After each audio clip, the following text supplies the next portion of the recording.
ഞാൻ സജോ ദേവസ്യയിലേക്ക് പോയി. സജോ ദേവസ്യ, എറണാകുളം മണ്ഡലം തൂത്തുപറക്കിയെടുത്തു UDF എന്നുള്ളതാണ്. ഏത് ജില്ലകളാണ്? എറണാകുളം ജില്ലയിലെ മണ്ഡലങ്ങളെല്ലാം തൂത്തുപറക്കി എന്നുള്ളതാണ്. മലപ്പുറം തൂത്തുപറിക്കുന്നു, അതേപോലെ വയനാട് തൂത്തുപറക്കുന്നു. ഇങ്ങോട്ട് വന്നാൽ ഇടുക്കി 5-ൽ 5 എടുക്കുന്നു, 9-ൽ 9 കോട്ടയത്തെടുക്കുന്നു. മന്ത്രിമാരുടെ അടക്കം മണ്ഡലങ്ങളാണ് കടമുഴകുന്നത്. നോക്കൂ, പി രാജീവിന്റെ മണ്ഡലം കടമുഴകി കളമശ്ശേരിയിൽ. അത് UDFന്റെ മണ്ഡലമാണെങ്കിലും കഴിഞ്ഞ തവണ പിടിച്ചതാണെങ്കിലും മന്ത്രി എന്ന നിലയിൽ പി രാജീവ് തിളക്കമാർന്ന പ്രകടനം കാഴ്ചവെച്ചു എന്നാണ് എല്ലാവരുടെയും വിലയിരുത്തൽ. പക്ഷേ എന്നിട്ടും എറണാകുളം മണ്ഡലത്തിൽ അവസാനം ലത്തീൻ വോട്ടുകൾ വിഭജിച്ചു പോകുമെന്നാണ് പൊതുവെ നിരീക്ഷണം വന്നത്. മാക്സി വിജയിച്ചു കയറും കൊച്ചിയിൽ നിന്നുണ്ടായിരുന്നു.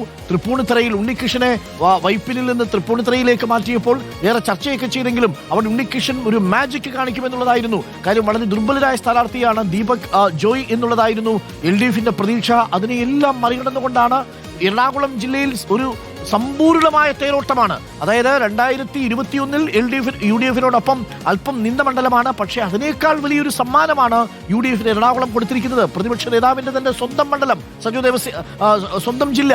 സജോ ദേവസ്യ. ഡോക്ടർ അരുൺകുമാർ, എറണാകുളത്തെ സംബന്ധിച്ച് സമ്പൂർണമായി വിജയം, സമഗ്രാധിപത്യം, UDF തേരോട്ടം എന്ന് തന്നെ പറയണം. 14 സീറ്റുകളാണുള്ളത്. 14ലും കംഫർട്ടബിൾ മജോറിറ്റി. ഒരിടത്തും UDFിനെ സംബന്ധിച്ച് കോൺഗ്രസിന്റെയോ അല്ലെങ്കിൽ UDFന്റെ പൊതുവിൽ പരിശോധിക്കുമ്പോൾ സ്ഥാനാർത്ഥികൾ വലിയ വെല്ലുവിളിയൊന്നും നേരിട്ടിട്ടില്ല. മന്ത്രിമാർക്ക് കൂട്ടത്തോടെ പലയിടങ്ങളിലും പരാജയത്തെ അഭിമുഖീകരിക്കേണ്ടി വന്നു.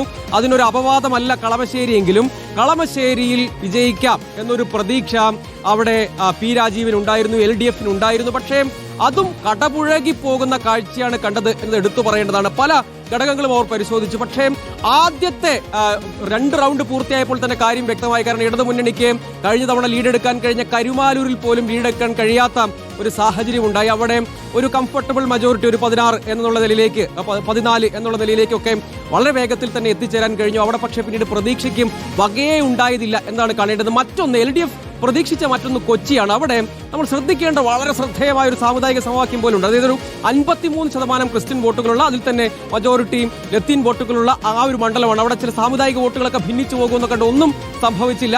അവിടെയും ഷിയാസിനെ സംബന്ധിച്ച് വലിയ ഭീതിക്കൊന്നും അടിസ്ഥാനം ഉണ്ടായിരുന്നില്ല. മാക്സിയുടെ ജനകീയതയൊക്കെ ഗുണം ചെയ്യുമെന്നൊക്കെയായിരുന്നു LDFന്റെ പ്രതീക്ഷ. അതായത് പൊതുവിൽ അങ്ങനെ എടുത്തു പരിശോധിച്ചാൽ ഒരുപക്ഷെ ഭൂരിപക്ഷമൊക്കെ കുറച്ച് നല്ല മത്സരം നടക്കുമെന്ന് പ്രതീക്ഷിച്ച മറ്റു പല മണ്ഡലങ്ങളും ഉണ്ടായിരുന്നു. അതൊന്ന് തൃപ്പൂണിത്തറയാണ്, വൈപ്പിനാണ്, അങ്ങനെയുള്ള മണ്ഡലങ്ങളിൽ. മറ്റിപ്പോൾ മൂവാറ്റുപുഴയുടെ കാര്യമെടുത്താൽ അങ്ങനെ അത്തരം മണ്ഡലങ്ങളിലൊക്കെ പക്ഷെ അവർ കൂടുതൽ പ്രതീക്ഷ വെച്ചതാണ്. പക്ഷേ ഈ മണ്ഡലങ്ങളിൽ ഒന്നും ഒരു വെല്ലുവിളിയും നേരിടേണ്ടി വന്നില്ല, കാര്യമായ വെല്ലുവിളിയൊന്നും നേരിടേണ്ടി വന്നില്ല. മറ്റൊരു പ്രധാനപ്പെട്ട കാര്യം പറയേണ്ടത് 2020 നിലം പരിശായി എന്നത് എടുത്തു പറയേണ്ട ഒരു കാര്യമാണ്. കാരണം അവരുടെ വോട്ടുകൾ കുറഞ്ഞു. അവർ കഴിഞ്ഞ പ്രാവശ്യം നേടിയ വോട്ടിനോട് BJPയുടെ വോട്ടും കൂടെ ചേർത്ത് വെച്ചാൽ കിട്ടേണ്ട വോട്ടുകൾ അല്ലെങ്കിൽ അതിനോട് അടുപ്പിച്ച വോട്ടുകൾ അവർക്ക് കിട്ടിയില്ല. പകരം വോട്ട് കുറയാണ് ചെയ്തത്.